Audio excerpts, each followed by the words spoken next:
I guess I'm just going to take you on a little bit of an object journey that I've been on for a while now this year. And this is on, I think, I realized the other day, but maybe it harks back to this object. This is a stocking filler that I made at university. It's talking about, the token objects of things. And if you're just going to download your love and your appreciation for someone into an object, then why not just use this filler and you can use it again next year? And so I was slowly turning into this product designer that didn't believe in products. Until I went to the Netherlands and I worked for a studio there, and this was some of the things I designed for a studio that I first worked for there. And this was in 3 months of part-time. And this was when I was starting to think, wow, no wonder there's so much stuff we don't need in the world. And so I started saving furniture off the streets of Rotterdam, abandoned furniture, and remaking it in ways, putting stuff in that I could only use again. So here's a chair on the left, wrapped entirely with string, because you can unwrap the string, but you can't put paint back into a tin. And fabric here on the chair, not cut to size, because they're more useful for a curtain or a pair of shorts afterwards once you take it off the chair. And I was working with an architecture company at that time called Super U Studios, and they were making this house. And they do a harvest map of all the materials that go into their house. And so this is the harvest map for this house that's above there, shortening all the time, all the distances that all their recycled materials have to go.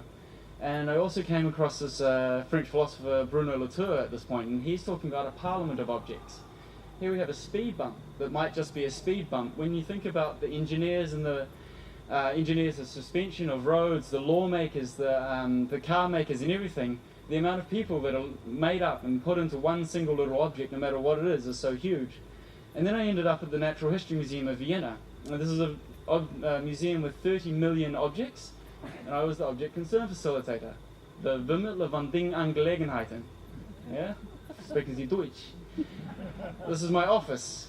And I was the guy that was looking after all the objects that weren't part of the scientific collection or weren't part of their inventory.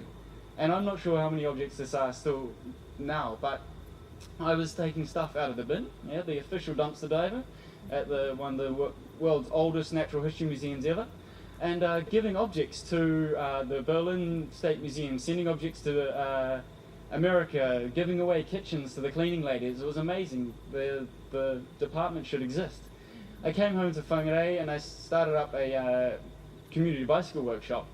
And I was hitchhiking to Auckland one time, and I got into the car with this girl who was talking about this theatre show, and it was Laura Devini who was doing Upside Down of the World. We were talking about tall bikes, and she was talking about Odyssey, and I was talking about jousting on a tall bike, and she was talking about monsters, and suddenly I was making a van. And so this was in the show. This is us in an abandoned quarry in Whangarei doing the show, and these kids were just doing these amazing things with these objects that I was starting to make, and really informing us that this is Reese in the underworld hanging off the back of our van. And so these objects started having these amazing relationships with these young kids who were devising stories, taking the Odyssey from a book into a 2.5 hour show all by themselves, writing their own text, making their own things. And so I started mapping what was actually going on here. And this is the quarry. There's the audience down the bottom. There's a shipping container and the entrance is up the top, and the red line is where the van went during the show. Yeah? So these guys were doing heavy work. Actually, I was in the crew. I was Hermes, the messenger god, on the tall bike, and also pushing the van around and around and around. And then we took it to a theatre in Tapak in Auckland, and we were pushing it around the theatre, and it was moving this way and that, and it was having such a huge influence on our show. And there was going to be this big reveal moment where we finally stuck the little casters underneath and spun the van around, and it ended up we were shifting whole scenes and changing the whole structure to accommodate this object in the space. And that was the same in the quarry.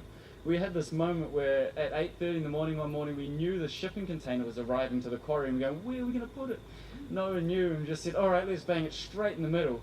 And we did, and it became the Cyclops Cave. This is the Lastrygonians. They're being attacked by the sirens at the moment. It made sounds, it made all sorts. And then when we moved down to Tapak into the theatre, we started using objects that way. So this is the way I would sort of be in the rehearsals. There'd be the Katie and Laurel doing co-directing the humans, and I'd be kind of co-directing the objects, laying them out down the side, and they'd be taking them and turning cushions into fires, and lights would be used for things, and that's just what we ended up doing. The whole set was no curtains, no nothing. We turned the audience around to look at where the audience normally is, and just hung objects from the sides of the theatre. And they used them. They did amazing, amazing things with these objects that were just sort of this big palette of objects that started off at the show all hanging around, and they'd made moments where they were used really well when they were hanging. And this is a last show in Whangarei that we did, and this has got a bin from the reclaim. It's got trees from a guy who lives out in the country, and he gave us some trees that we bolted to the floor of this abandoned warehouse. And there's the blocks, steel blocks, so recycled steel blocks, and there's trees, and it was in the old recycling centre of Whangarei. We had to I snuck in there one night, and then we eventually got to use it.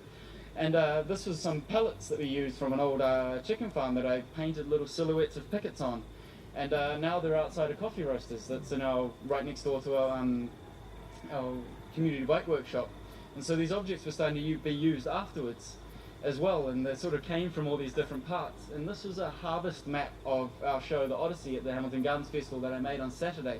It's basically doubled by now, but there we've got Kelly boat, Canadian canoe, we've got now we've got bikes that have come in, lanterns, firewood, metal tanks, racing pigeons are in the show, and so that's where it's all come from. And so where those sounds and those screams that you're hearing at the moment is actually our technical rehearsal going on down behind there on the beach, where they're pushing the van around and they're releasing pigeons and stuff. So we're on at the show, and we've made this kind of piece that has 8 people from Whangarei and about 20 people from Hamilton, so they've completely remade the show.